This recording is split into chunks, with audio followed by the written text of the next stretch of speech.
Sheesh! Ikaw pala yung may kasalanan. So, what's up mga uncle? Part 2 ng ating video, ang compass. So, ito yung gagamitin pa rin nating makina. Kaya gawa natin ang paraan. Ginamitan ko lang ng kakunting utag yan. So, ito yung napili kong layout. So, tara, samahan nyo ko. Let's do this!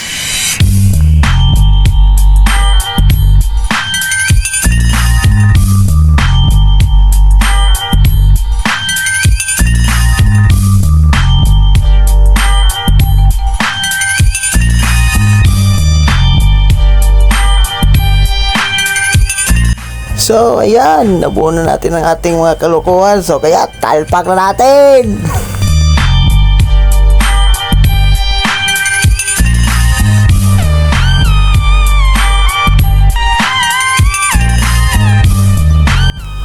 Ayan mga kaangkol, kita nyo na ang ating mga na-invento. Galing pa yan sa utak ni Einstein. So, yan yung resulta, kaya gumana. Alright!